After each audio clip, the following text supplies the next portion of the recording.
উনি ওকে হত্যা করার পরেও এরা ব্যাপক উল্লাস চালাইছে। আমরা এইখানের আইন শৃঙ্খলা স্বাভাবিক রাখছি এবং যাতে এইখানে কোনো লুটপাট কোনো চুরি না হয় সেই জন্য সকল জানমাল নিরাপত্তা করে রাখছি আমরা। এইখানে যে কয়টা ঘর দুয়ার ভাঙচুর হয়েছে তার ভিতরে 16টা লোকের ঘর বাড়ি আমার এই সামাজিক দলের লোকজন, বা এই যে মার্ডার হয়েছে মোহন সাহেবের লোকজন, এবং যে মার্ডার হয়েছে মোহন সাহেবের বাড়িও দেখলেন তো ভাঙচুর। উনি ওকে হত্যা করার পরেও এরা ব্যাপক উল্লাস চালাইছে। এর টোটাল দায়ভার আমার লোকজনের পারে দেওয়ার জন্য বহু চক্রান্ত, কিছু ফেসবুক সাংবাদিক বিভিন্ন ধরনের অপতৎপরতা চালিয়ে বিভিন্ন ধরনের ফায়দা হাসিলের জন্য, বা আমার যে আজকে যারা হত্যা হয়েছে তার আত্মীয় স্বজন পরিবারের উপরে দোষ চাপানোর জন্য বিভিন্নভাবে চক্রান্ত চালাচ্ছে। যার কারণে আমি প্রশাসনের সহায়তায়, শোলকুপা থানার ভারপ্রাপ্ত কর্মকর্তার সহায়তায় এই গ্রামে, আপনারা জানেন প্রশাসন আজ কয়েকদিন অবস্থান করছে, তাদের খাওয়া দাওয়ার ব্যবস্থা সম্পূর্ণ আমরা করছি, যে এই গ্রামের থেকে একটা গরুও যেন চুরি বা লুট না হয়, কোনো মালামাল চুরি বা লুট না হয়। কারণ চুরি বা লুট করলে এই দায়ভার আমার দলের লোকজনের ঘাড়ের উপর দেবে।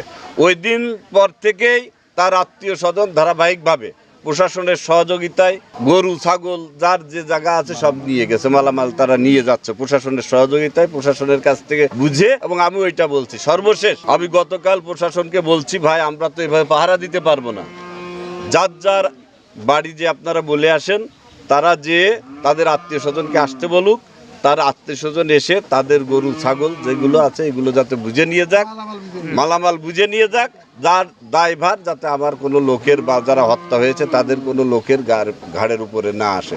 সেই জন্যই আমি আপনাদের সহযোগিতায়, প্রশাসনের সহযোগিতায় আমি সবাইকে সংবাদ দিয়েছি কালকে, আজকে সবাই আসছে। এই গ্রামে যাদের গরু ছাগল ছিল তাদের আত্মীয় স্বজনের কাছে প্রশাসনের মাধ্যমে, আপনাদের মাধ্যমে আমরা সম্পূর্ণ বুঝে দিলাম, যাতে এর পরবর্তীতে দায়ভার আমার কোনো লোকের উপরে না আসে। গ্রামে দুই পক্ষের ভিতর সংঘর্ষে একজন নিহত হওয়ার পর আমরা আইন শৃঙ্খলার নিয়োজিত ফোর্স ওসি সাহেবের তত্ত্বাবধানে, এসপি স্যারের নির্দেশনায় আমরা এইখানের আইন শৃঙ্খলা স্বাভাবিক রাখছি এবং যাতে এইখানে কোনো লুটপাট কোনো চুরি না হয় সেই জন্য সকল জানমাল নিরাপত্তা করে রাখছি আমরা। এবং অনেকে আসামিরা বাড়িতে নাই, বাড়ির আসামিরা সব পলাতক হয়ে গেছে, তাদের বাড়িতে মহিলারা লোকজন আছে। ইনারা তাদের বাড়ির যে জিনিসপত্র, এই যে গরু ছাগল তারা নিরাপত্তাহীনতা মনে করতেছে।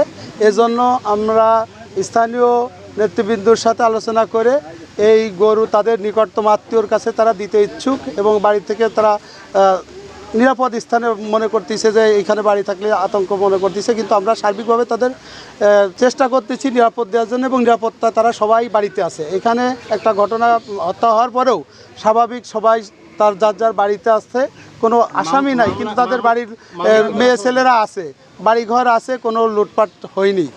কিন্তু যখন ঘটনা ঘটছিল তখন কিছু বাড়িঘর যা ভাঙচুর হয়েছে, তাছাড়া কোনো আইন শৃঙ্খলা কোনো অবনতি হয়নি। এবং তার প্রমাণ আপনারা দেখেন যে আজকে তাদের যেগুলো আসামি আছে তাদের বাড়ি থেকে গরু ছাগল তারা তাদের আত্মীয় স্বজনের কাছে হস্তান্তর করতে ইচ্ছুক। তাই আমরা তাদের সার্বিক এইভাবে সহযোগিতা করে, স্থানীয় গণ্যমান্য ব্যক্তির সহযোগিতায় তাদের আত্মীয় স্বজনের কাছে তাদের এই বাড়ির যে গরু ছাগল এগুলো দিয়ে যাওয়ার সহযোগিতা করছে। এই মামলার এজাহার নামেও 42 জন আসামি হয়েছে। আমরা একজন আসামিকে, প্রধান যে একজন আসামি, উনাকে গ্রেপ্তার করতে পারছি, আর গ্রেপ্তারের চেষ্টা অব্যাহত আছে। এই হত্যা হওয়ার পরপরই তারা এলাকা ছেড়ে পলাতক রয়েছে। আমরা বিভিন্ন জায়গায় গ্রেপ্তারের চেষ্টা অব্যাহত আছে।